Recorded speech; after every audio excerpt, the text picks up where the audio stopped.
Hello, everyone, and welcome back to Canadian Rail Heritage, the show where we talk about Canada's proud and oftentimes forgotten railroad legacy.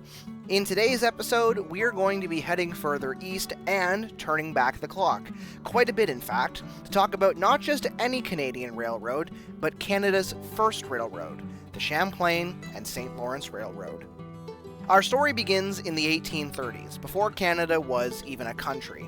At this point in time, Canada was a group of British colonies collectively known as British North America, consisting of British Columbia, Upper Canada, which is modern-day Ontario, Lower Canada, which is modern-day Quebec, New Brunswick, Nova Scotia, Prince Edward Island, and Newfoundland.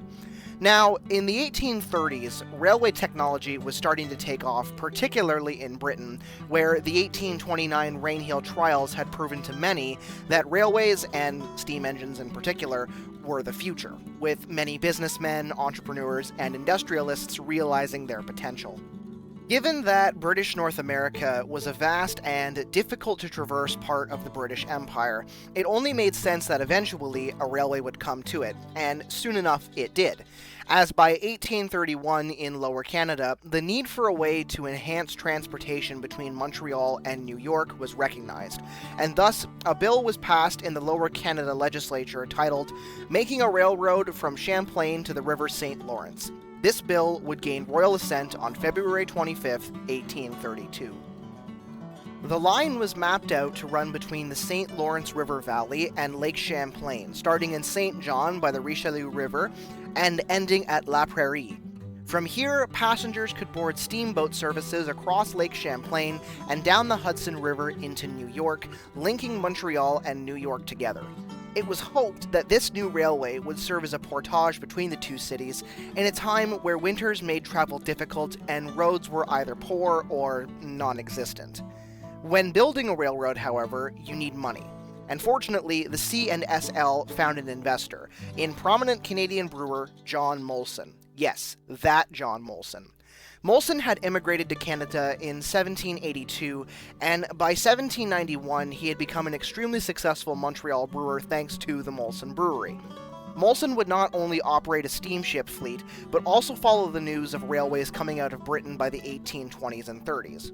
Molson knew this would be a great venture for his new homeland, and thus when investors for the new railroad were sought out, he and Bank of Montreal president Peter McGill became two of the most prominent investors in the project, with Molson contributing a third of the construction costs.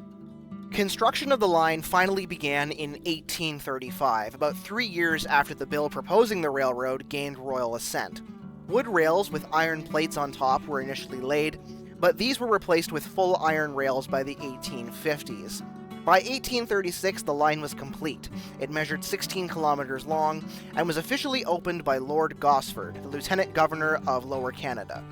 There were over 300 people in attendance, and many took part in the first official passenger services, with wealthier folks riding behind the line's steam locomotive, and the lower classes riding in cars pulled by teams of horses. Now, of course, when you have a railroad, you need a steam locomotive, and a steam locomotive the C&SL got in the form of Dorchester, who arrived at Molson's Wharf from Newcastle upon Tyne, England in June of 1836.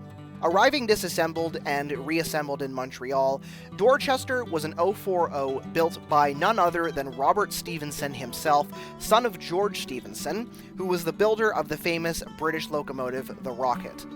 Dorchester weighed 5.5 tons, ran at an average speed of 23 kilometers an hour, and could reach 48 kilometers an hour. Dorchester had a short wheelbase and a high center of gravity, making her unsteady and skittish to the workers, who nicknamed her Kitten. She was later rebuilt as a 240, although some art depicts her with other wheel arrangements, so take that detail with a pinch of salt. Trial runs began at night so as not to scare local residents who had never seen a steam locomotive before, and Dorchester entered working service on July 21st with the railroad's grand opening. There was one small hiccup though, as during the opening run, the boiler water got too low, causing damage to the engine's boiler tubes and causing it to be able to only pull 2 carriages. She was, of course, later repaired and continued working service as normal.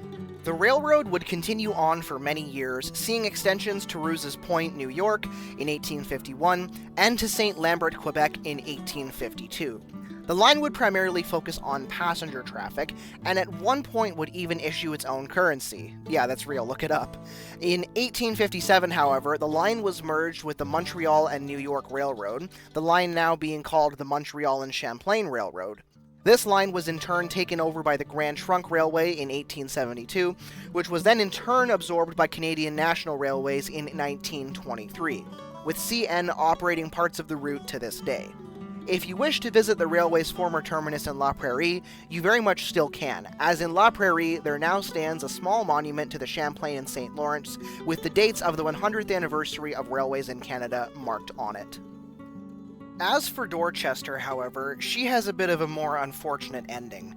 The railway gained the engine Jason C. Pierce in 1837 and more locomotives by the late 1840s. Sometime later, Dorchester would then be sold to the chief owner of Lonoirie and Industries Railway, Bartholomew Jolette, and the engine would then go on to suffer a boiler explosion in 1864 and was subsequently scrapped. Dorchester does live on in a few ways, however. In 1999, she was inducted into the North America Railway Hall of Fame thanks to her historic importance as Canada's first locomotive. Her original nameplate was found in a farm field, and it currently resides in a museum. And a static replica of her is currently housed at Expo Rail, the Canadian Railway Museum. Built in 1936 in honor of the 100th anniversary of Railways in Canada, pulled on a flatbed to St. Lambert by the newly built 484 U4A 6400. A beautiful instance of the old and new meeting. Another replica locomotive exists as well, that being the replica of the 222 wood-burning locomotive John Molson, built in Scotland by Kimmins and Company of Dundee. Named after the famous brewer himself, this engine was built between 1848 and 1849, entering service on the C&SL in 1849. Although the original does not survive today, a replica was built in 1970 in Japan, commissioned by the Canadian Railway Heritage Association. This replica, along with the Dorchester replica, who was donated by Molson's, made appearances at the 1986 World's Expo in Vancouver. John Molson was actually functional and ran trains for guests. Both engines, of course, now are housed at Expo Rail, the Canadian Railway Museum in St. Constant, Quebec. And there you have it, folks, the story of the first railway in Canada, without which this series, of course, would not exist. So I do owe it a bit of thanks, as do any of us who have ridden by or enjoyed goods shipped by Canadian Railways. Thank you all for watching, and I will see you all in the next video.